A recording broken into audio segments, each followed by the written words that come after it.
Eu começo com uma pequena citação do Adorno, que vai servir de mote para essa fala. Essa citação também está na epígrafe do meu texto. A abundância do sofrimento real não tolera o esquecimento. Ela exige a continuidade da existência da arte que ela proíbe. Agora é praticamente apenas na voz, apenas na arte, que o sofrimento pode encontrar a sua própria voz, consolo, sem ser imediatamente traído por isso. Fim da citação. É uma formulação tipicamente adorniana e, portanto, aporética, ou seja, contraditória, paradoxal. Ao mesmo tempo que ele fala da relação de necessidade entre o sofrimento e a memória, né? Ou seja, não se admitir, não se tolerar o esquecimento, essa exigência, portanto, esse dever de memória. Por outro lado, existe também um limite dessa memória, quer dizer, a questão da representação desse sofrimento está sendo posta em xeque, né? Como representar sem, ao mesmo tempo, abandonar aquilo que está sendo tentativamente representado, né? Quer dizer, esse é um desafio da arte. Esse eu acho que é um desafio especialmente da arte da nossa era, ou da arte desde meados do século XX, que é uma arte que está muito calcada nessa questão dessa dívida com relação ao sofrimento, né?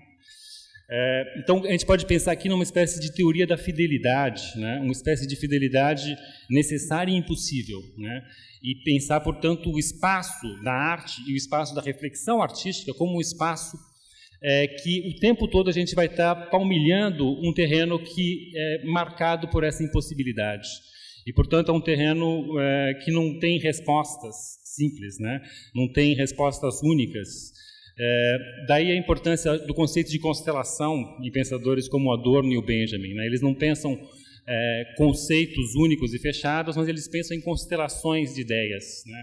Essas constelações, elas são tensas, elas têm ideias que são contraditórias, mas é assim que eu acho que a gente pode tentar enfrentar o desafio de pensar a arte. Mas eu começo falando rapidamente da Documenta 11, né, a última Documenta de 2002. Ela foi uma documenta muito sui generis. Eu pude visitar as 3 últimas documentas, e essa documenta foi a documenta que a gente chama da documenta mais documental da história das documentas, porque era uma documenta, né, essa exposição, né, quadrienal que acontece na cidade de Kassel, na Alemanha, que é a maior exposição de arte do mundo. Essa última documenta, número 11, ela tinha um caráter muito sui generis, ela era cheia de trabalhos que pareciam reportagens, tinham vídeos sobre populações que têm problemas de sobrevivência, vídeos sobre questões ecológicas, ou vitrines também com denúncias, né, de certas questões políticas, etc. Então isso causou muita estranheza, né, no ambiente de críticos de arte, né, não só na Alemanha, e se discutiu muito isso na época, né? Será que a arte realmente está em crise? Aquele famoso discurso do fim da arte, né, que é um discurso que sempre acompanha desde o romantismo a arte, voltou à tona em função desse caráter documental da Documenta. O diretor artístico da Documenta 11, o Okui Envezor, ele deu programaticamente um caráter político para essa documenta, né? A exposição era chamada de Plataforma 5. Antes da exposição tinham acontecido 4 blocos de debates, de discussões, né? E, portanto, era uma documenta calcada na reflexão, né? E todas essas plataformas, elas tinham um caráter político. Elas discutiam democracia como processo inacabado, experimentos com a verdade, sistemas jurídicos em mudança e os processos de verdade e reconciliação, né, que são os processos que foram realizados na África do Sul, depois do fim do regime do Apartheid, onde o bispo Tutu organizava grandes espetáculos, né, de julgamento que eram televisionados, onde todos estavam abertos para se apresentar, as pessoas que tinham sido perseguidas e os perseguidores, né, os brancos que fizeram parte do regime, né. Evidentemente apareceram muito mais os perseguidos do que os perseguidores, mas apareceram os perseguidores também, para testemunhar aquilo que eles tinham feito ou aquilo que eles tinham sofrido, né? E esse evento midiático era um evento que não tinha consequências jurídicas. Eles tinham só uma consequência catártica. A ideia era estabelecer canais de comunicação na sociedade para que a sociedade pudesse sobreviver, né, nessa nova fase pós-regime do apartheid, né. Uma outra plataforma, né, discutiu a questão da criolidade, da criolização, né, que tem a ver evidentemente com o discurso culturalista, né, essa questão das novas identidades pós-coloniais, as novas construções de identidade desse ambiente da mundialização, mas também da resistência à homogeneização, né? E a quarta plataforma tratava de 4 cidades africanas, né? Quer dizer, essa questão também da urbanização estava no centro do debate que antecedeu a exposição propriamente dita, né? Então,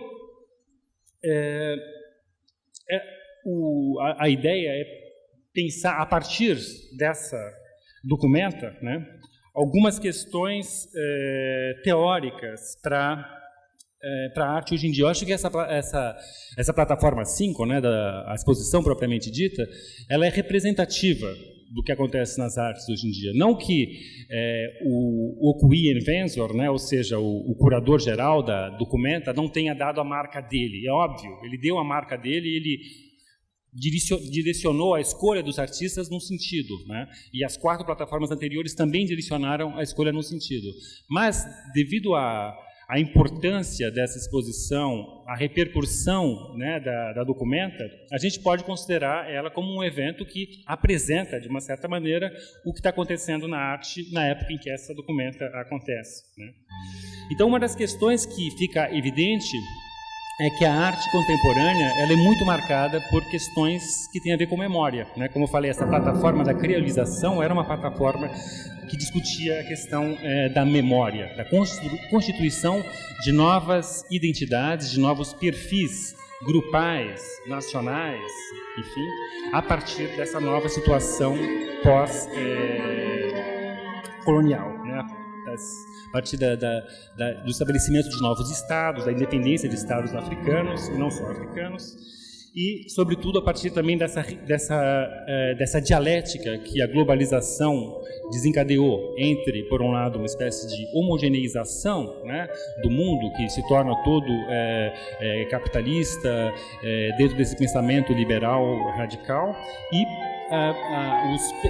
as identidades locais que se articulam em defesa contra esse movimento de negação, né, da diferença. Então tem todo um jogo aqui entre a afirmação da diferença, que muitas vezes é afirmado também de uma maneira fundamentalista, né? Então vai se buscar uma espécie de gramática do próprio, do autêntico, né, do original, numa espécie de passado remoto que é então recriado, né, dentro desse jogo, e que leva também a mais mortes, a mais etnicídios, etc. Né? Essa é mais ou menos o panorama, grosso modo, da nossa cultura hoje em dia, e as artes fazem parte desse panorama. As artes estão atuando nessa reconstrução das identidades, que é uma reconstrução política, né? Não existe uma reconstrução da memória e da identidade que não seja política. Só para finalizar, eu termino meu texto pontuando algumas reflexões sobre o que a gente pode pensar como ainda parte daquilo que a gente chama de arte, né? Porque a gente sabe que nunca existiu e nunca vai existir uma definição que dê conta disso que a gente chama de arte. Desculpa. Mas vendo esses milhares de obras da documenta, você acaba achando, bom, tem certas coisas aqui que eu posso dizer e eu acho que eu não estou errando, né? Então, são definições que justamente elas são negativas, por isso que elas também são mais fáceis de acertar. Uma delas é que justamente não existe algo que a gente pode chamar de arte em si mesmo, né? Quer dizer, a arte ela depende de uma relação pragmática com o objeto artístico, né? O segundo ponto, ou seja, depende do receptor.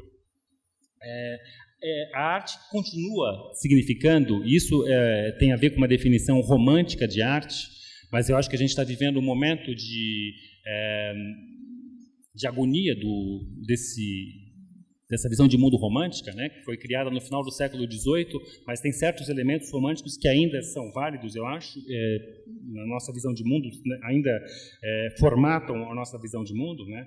Então, a arte continua representando uma espécie de não lugar ou de extraterritorialidade, né?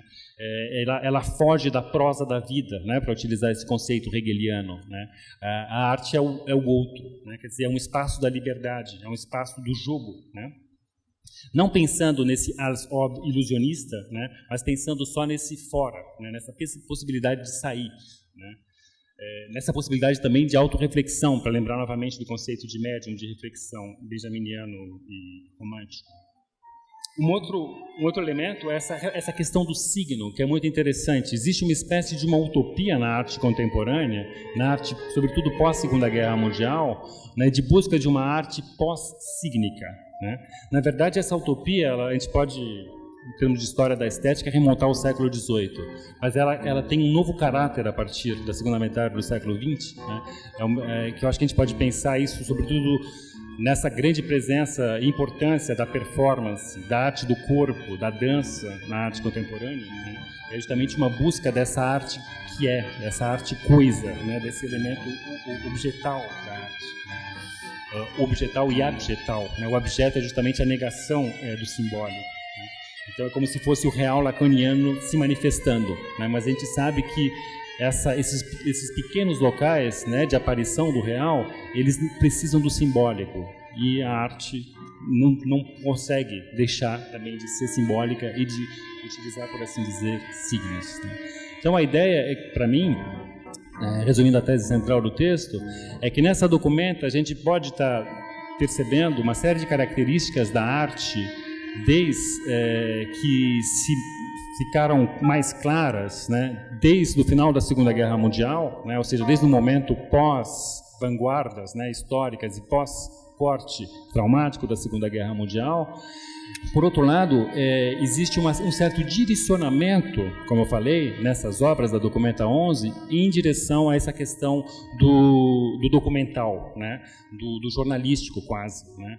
E nesse sentido que eu faço uma comparação, né, com os ataques, com o ataque terrorista, né, de 2001, de 11 de setembro de 2001, porque aquele ataque, eu acho que ele não representou um corte qualitativo, mas ele intensificou determinadas questões que já estavam acontecendo tanto em termos políticos quanto estéticos no mundo, né? Quer dizer, a gente percebeu que em termos políticos a arrogância, né, norte-americana atingiu píncaros inacreditáveis, né?